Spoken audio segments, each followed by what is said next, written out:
Okay, Google, what's the weather going to be like today?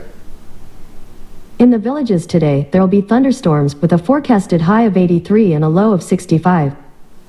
Right now it's 82 with a thunderstorm. Yeah, I already know. Okay, kind of a rant. Not a big one, but kind of a rant. So today I had a doctor's appointment. This is the second time within a year that my doctor has been wanting me to take this test, which I personally think that a lot of these tests is, in my opinion, is just I don't know, just a money sucking thing. And it's called a calcium test, and he's explaining what it is and so on and so forth. And and I'm saying, well, I don't really show no signs of a heart problem or anything. I don't have out of breath, and I'm active, and and he goes, well, this one here will recognize show the widowmaker, and he said may not show any signs at all, and when the widowmaker hits you, it's too late. So this could give us a jump up. Well, I said, nah, I ain't doing it. And he told me that at that time. He said, when you go, you'll have to take. At that time, it was like $87 in cash. Take it with you. Don't take a check. Don't take a credit card. They won't take it. He said, because Medicare and your supplement won't pay it, so you have to pay the $87. So I said, an $87 test. I said, that's the total cost of the test is $87. He said, yes, and he says it doesn't take very long. There's no needles involved, no pain, no anything. Easy peasy, in, out, done. Well, I've never been to any doctor's office where anything was easy peasy, in, out, done. But I said, no, I ain't done it. And in that year, my wife, not nagging, so to speak, but she'd bring it up every now and then about, for $87, that could be peace of mind, peace of mind. I think a lot of these things is all done by scare tactics. You need to get a home alarm system, because you never know. You need to get, insurance on buffalo stampedes, because you never know. It's all about scare tactics, and I'm just not that guy. But anyway, just for her peace of mind, basically, I decided, well, I'm going to do the test. So he called it in. They called me to set up the appointment. First, they wanted to set it up on Tuesday, and I said, nope, I play golf on Tuesday. Then they wanted to set it up on Wednesday. After I just told them, I can do any day but Tuesday and Wednesday. Those 2 days are out. So then she says, how about Wednesday? No, I golf on Wednesday. I can't do it Tuesday or Wednesday. So then she comes back and she said, well, how about a Monday? I said, yeah, I can do a Monday. How about 7 o'clock in the morning? I said, nope, I don't do early morning stuff anymore at all. And then she said, well, how about 11 o'clock? I said, that's good. I'll come up and get it done and we'll have lunch. It's up at Lake Sumter. You got to go up there. I said, okay, so we got to do this. And she's telling me on the phone at the time she's setting this up. She reminds me also, this is at the imaging place. She said, make sure you bring the $87 in cash. She said, because without that, we won't be able to perform the test. And I said, okay. I said, doctor's already told me that. I'll do it. So yesterday, because I've never been there, and this is all a doctor referral thing, I said, I'm going to call. I'm going to call to make sure that something hadn't got screwed up. Because sometimes communications around here, especially during snowbird season, is a little off. And so I called up there after about a 10-minute wait of listening to some of the most wretched music that I'd ever heard. The lady gets on the phone, and I told her who I was, and I had an appointment at 11 o'clock. That's what the doctor said, 11 o'clock. And I said, I just wanted to confirm the appointment before I come up. Now, this lady, very nicely on the phone, she confirms who I am. She asked me to give her a couple of pieces of information to make sure that I'm the right guy, like what's your birthday, that kind of stuff. No big deal. And she said, yes, sir, I have you down for an 11:15 appointment. I said, 11:15. I said, I've got a card right here that says 11 o'clock. Oh, we want you here at 11 o'clock. You have to be here 15 minutes early, but your appointment's actually 11:15. even though the card says your appointment is 11 o'clock. Well, right away I'm thinking, I don't get that. So, and she says, and make sure you bring the $87 in cash because the insurance doesn't pay and blah, blah, blah. I said, okay, no big deal. Now that makes, twice the doctors told me the $87 cash, and that makes once or twice that the people up there, the first one that she called to make the appointment told me about the 87, and then when I called to confirm it, she told me to bring the $87. So I went out of my way to make sure I had the exact $87, thinking they may not have change. So we get all this done. I go up there, walk in the door. First of all, there's no parking spot. This great big office has like very little parking.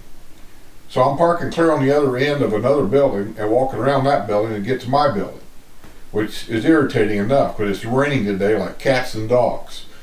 So, but we did okay. And you go inside. You know how they normally do the paperwork you got to do before you do any procedure. I didn't have to do any of that because my doctor apparently, as a referral, they didn't have to do any of that I was expecting to do.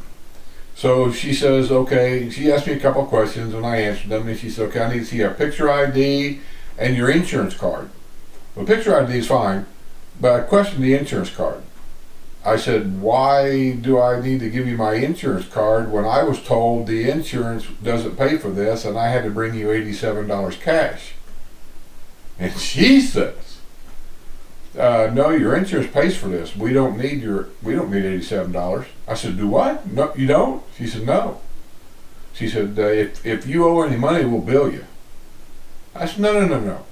My doctor's told me twice now I needed $87 cash here. I says, and this office right here told me yesterday, and when they set the appointment up, they told me to bring $87 cash.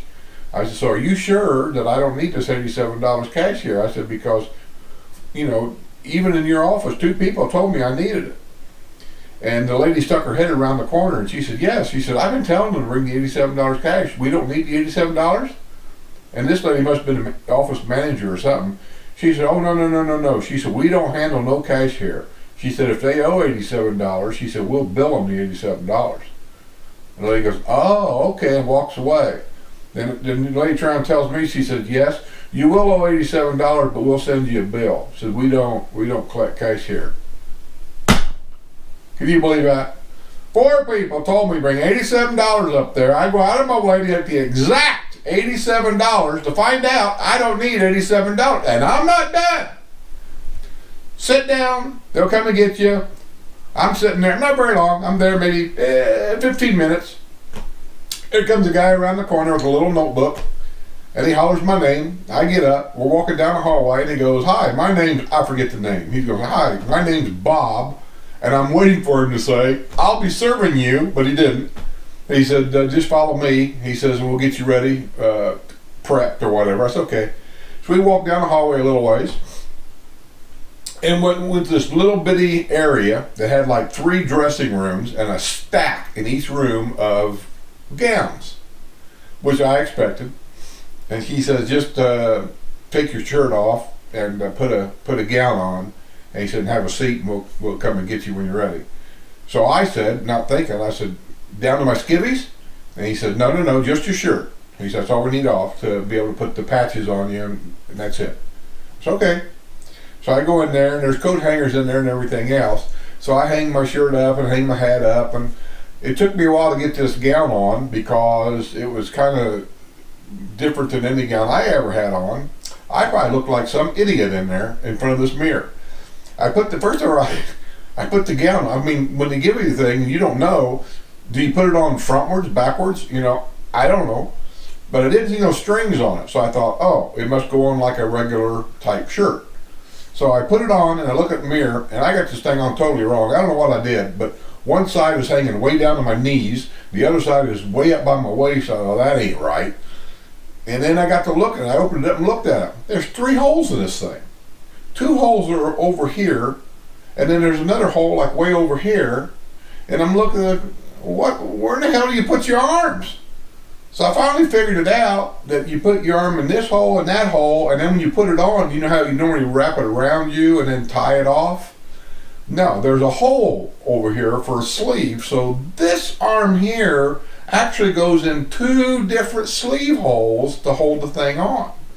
So after I got it figured out and got it all on, I'm laughing to myself thinking, geez, I'm getting old. I can't even dress myself.